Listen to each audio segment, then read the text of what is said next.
everyone, Hezu here. I saw Inside Out too. It was great, absolutely loved it. I'm going to be talking spoilers, so if you haven't seen the movie, then what are you doing? Get out of here. Shoo! Obviously loved the animation.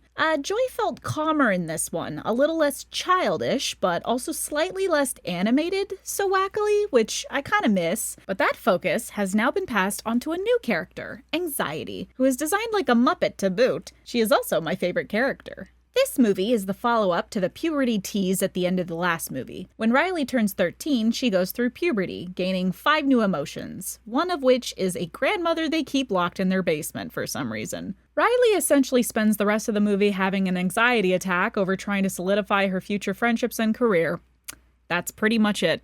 Let me talk about some of the things I really liked. The movie has a scene addressing teenage moodiness involving Riley and her mother, and while it is comedic at its baseline, I also appreciated the genuine thought process behind the sequence. I've been told a few times in my life that girls are more emotional or are needlessly nasty or angry, especially during what I like to call Shark Week, even long after puberty. The people who told me this are obviously sexist people. But that's the reason I appreciated this small scene. Because the emotional responses are still completely rational and acceptable. When puberty hits, the workers trash her brain, destroying everything, but then they go on break. They have several years of work to do before the growing changes are even complete. The emotions are all in a confused disarray, and they're completely unprepared. When Riley wakes up, you can practically see she wakes up feeling terrible with a headache. Before she can even process how awful she feels, her mother comes in and immediately berates her for not packing. So not only does she feel terrible, her mother is scolding her when she just woke up. She's got a ton of work ahead of her to prepare to go to a brand new hockey camp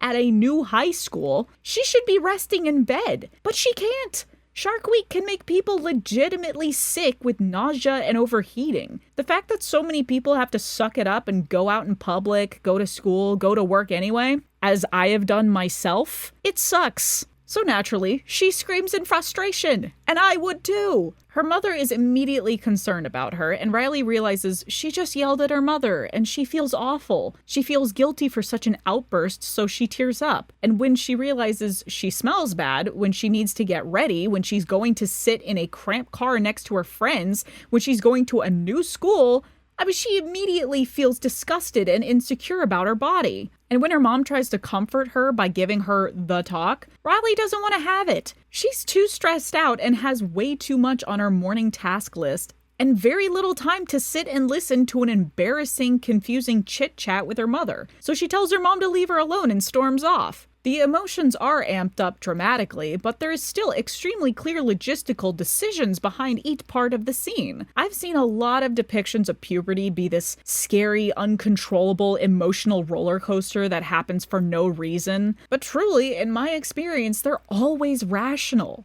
It's a small scene that really stuck with me. I appreciated it. In another scene, Riley and her 2 friends are scouted by a high school coach for a hockey camp. Riley discovers her friends are hiding something from her. I like how disgust is the one to discover it and analyze extremely minor facial changes to determine someone's hidden emotional responses. Inside Out is all about extremely obvious emotional responses, but this one was more subtle. I have some friends who can't pick up on subtle social cues like this, so it was fun to see the thought process behind detecting those social cues by the slightest change of eyebrows to the squinting of eyes or the shape of a mouth. It was really cool. Inside Out 2 also introduces the Vault, essentially Riley's mind jail, where she hides crushes of cartoon characters, her bottled up emotions, and even dark secrets. They introduced a dark secret of hers, and I was crossing my fingers hoping for something juicy, like she murdered someone, or just something interesting for maybe the threequel, but they reveal at the end that the dark secret was just she burned a rug.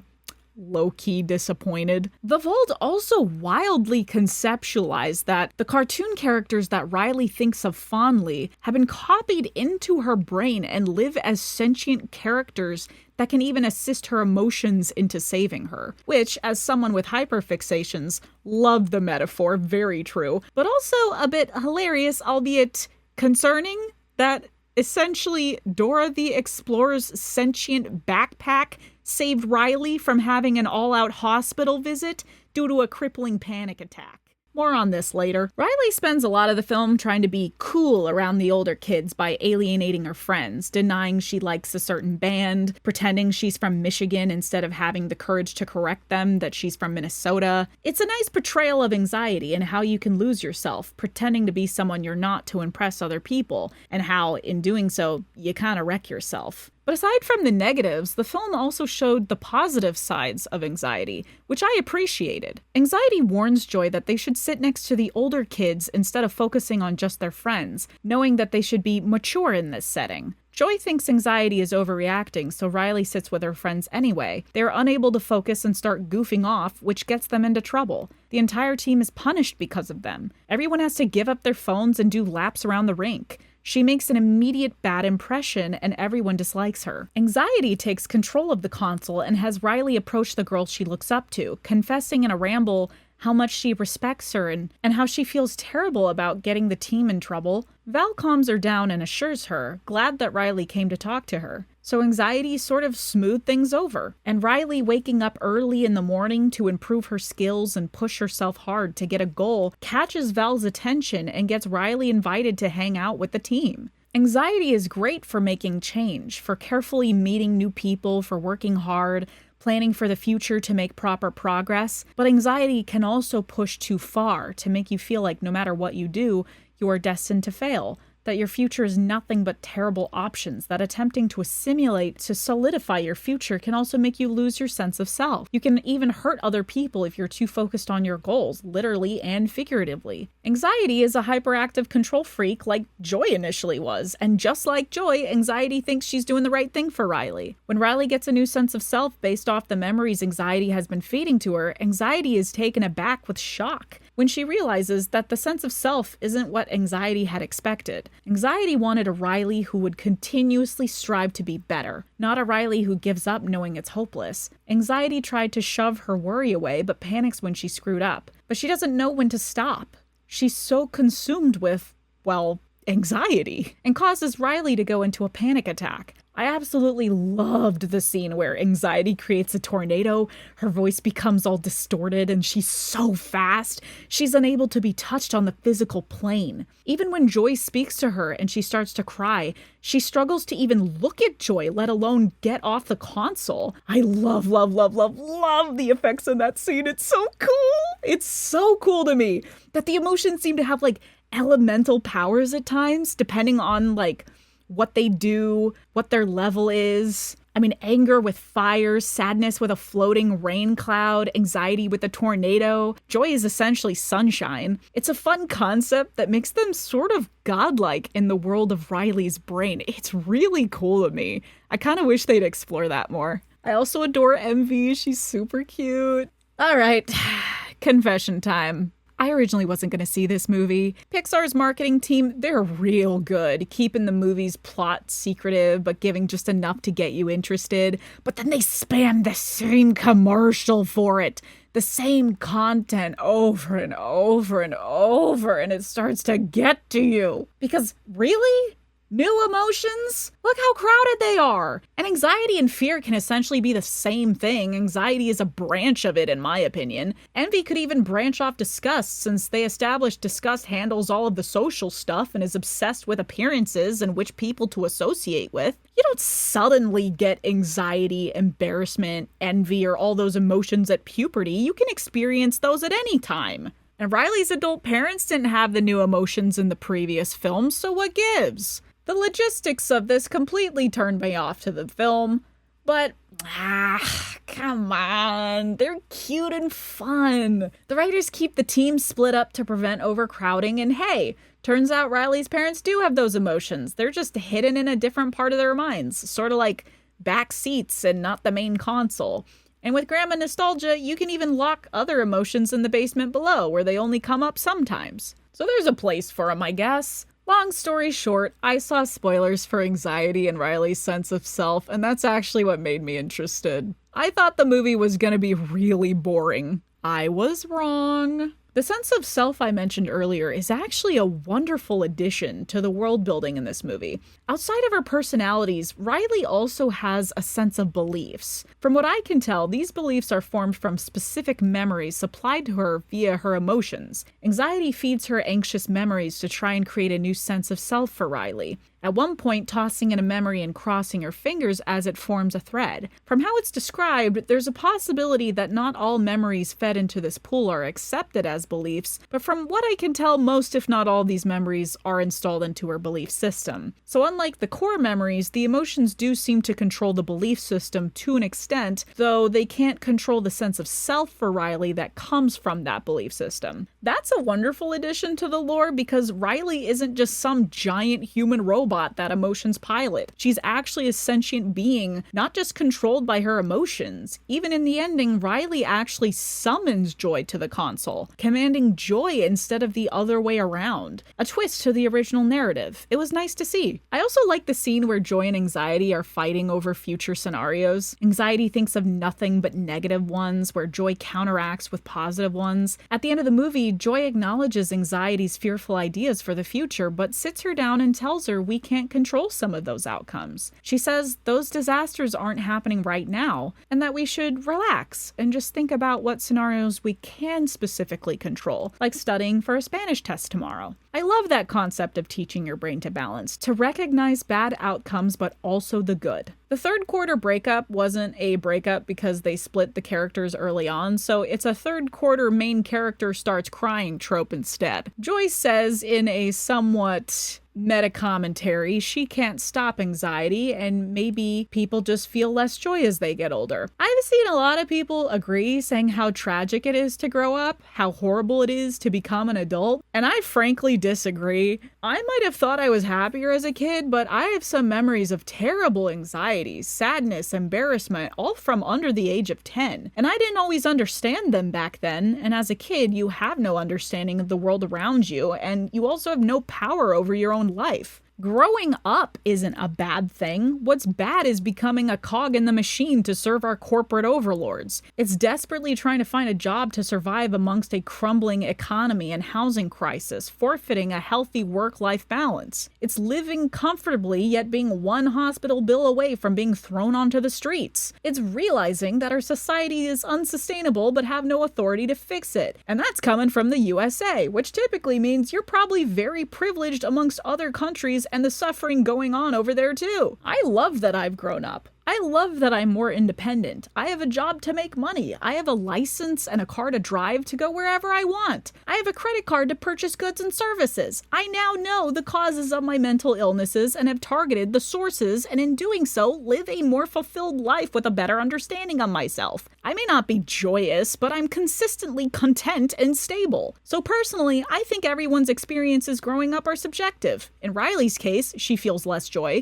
but still wants it. I mean, it was a nice wrap up to Joy's insecurity we saw from earlier. I think people are just digging a little too deep into it. I wouldn't say there's stuff I disliked about this movie. It's more so nitpicks, because this franchise requires you to have an insanely high suspension of disbelief, and turning my brain off while watching movies isn't something I can do easily. And as much as I like this movie and sing its praises, Riley's story might be different since she's not running away from home, but emotion-wise, guys, it's the same premise as the first movie. We've got a control freak emotion at the console. The emotions experience a change. A scary new thing happens that makes them freak out. The emotions get separated. Some stay at the console while others are thrown into the back of the mind. They struggle to find their way back as the emotions at the console continue to fuck up the situation more. The emotions come to a film set at some point to interfere or communicate with the emotions at the console. An imaginary character helps save the emotions stuck in the back of the mind and in turn save Riley. The emotions reunite, creating an even newer, complex experience change. They all make up and learn from their mistakes.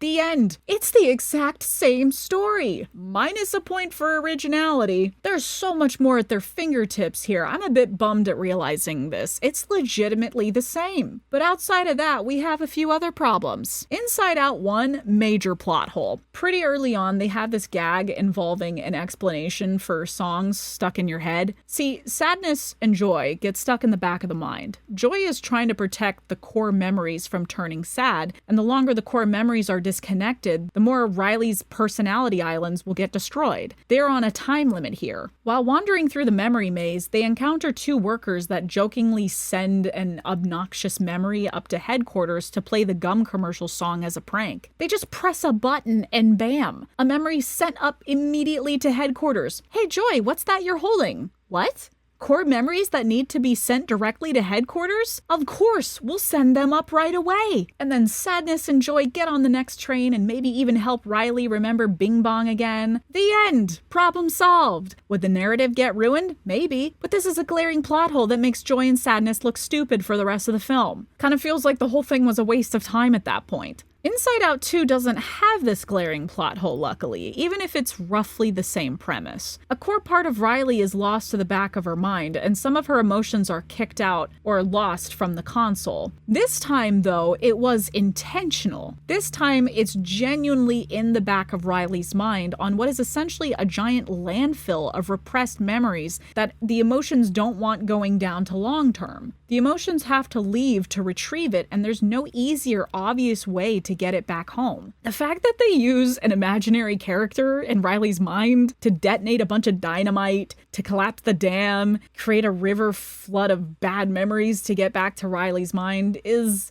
a bit superstitial to me, but I'll count this sentient fanny pack as a type of memory, and well, one memory can lead to relapsing others from the mind, so I'll let it slide. But speaking of sentient memories, remember Bing Bong? How he was Thanos snapped into the void? Inside Out 1, he appears in Riley's dreams, but we don't always remember those dreams since we're half conscious. Well, in Inside Out 2, Anxiety has a team of artists conceptualizing scenarios, projecting them into Riley's brain while she is wide awake in bed, and Joy and the others are right there. What is stopping Joy from drawing a picture of Bing Bong playing hockey with her, projecting it to Riley, and having her suddenly remember her childhood friend to bring him back to life or recreate him? I don't think it's that far-fetched. Yeah, it ruins the sacrifice, but Joy, you can literally draw anything you want. You could save this man. You have that power, girlie. Would it be the same Bing Bong or a replica? I don't know, but you'll never know unless you try. I'm just saying. Also love that they make it seem like a soulless, unhappy sweatshop of workers. Executives taking the joy out of creativity? Corporations overworking their animators? Yeah.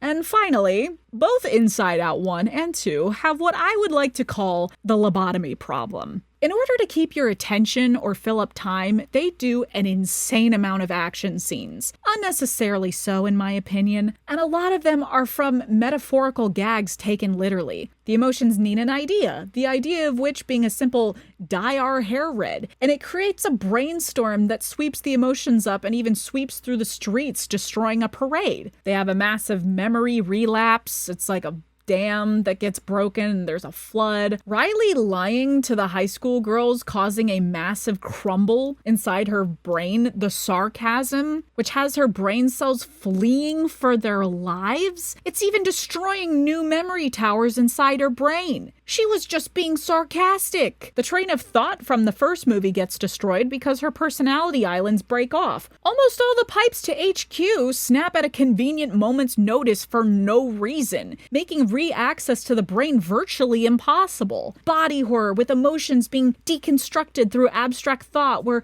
they'll be stuck forever as disembodied shapes. There's the cave with Riley's deepest, darkest fears. That's where they're kept, where the emotions almost get crushed by a giant clown. The actual pit of doom is right beneath all the personality islands. Spearing the main HQ from the rest of the brain and any way to get there is insanely dangerous. This is a horrible design for a brain. Riley has gotten so close to permanently deleting her emotions, her memories, and straight up near lobotomizing herself several times. It's just Explosions, destruction, running, screaming, more explosions, action, action, action, action. You're jingling keys the shape of explosions in a toddler's face to keep them interested.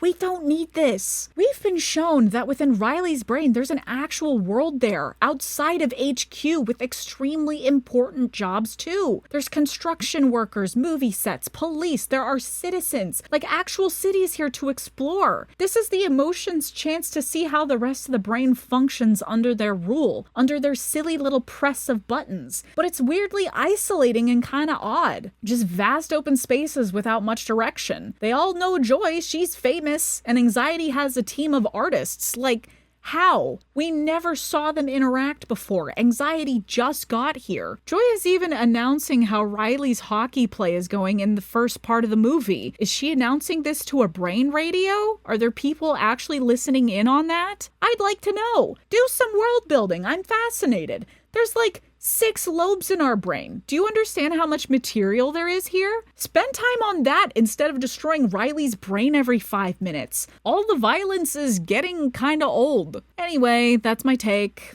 I'm trying out a new system to review things, so let's tally up the marks. Originality, -1. Half this film is an exact replica of the first film. Creativity, 0.5. It's basically emotions taken literally. Plot, 0.5, again, half a repeat of film 1, but the other half is pretty decent. Pacing, I'll give that a 1, it didn't feel too rushed. Structure, 1, good balance between the humans versus emotions storylines. I feel like we got enough of both to really follow. Characters, 1, very unique designs and very complex. Finally, we get 2 female characters that don't have the same head shape, thank goodness. Animation, 1, fantastic as usual, as is the rendering. I noticed a scene where Anxiety was in control in the rink. The sunlight comes in through the windows in an orange shade, where as in the end, the sunlight turns yellow in the skating rink for Riley when she's happy. It was very cool. Acting, 1, good job to the VAs. Everyone sounded pretty believable. I really love Anxiety's little scream squeals when she's excited,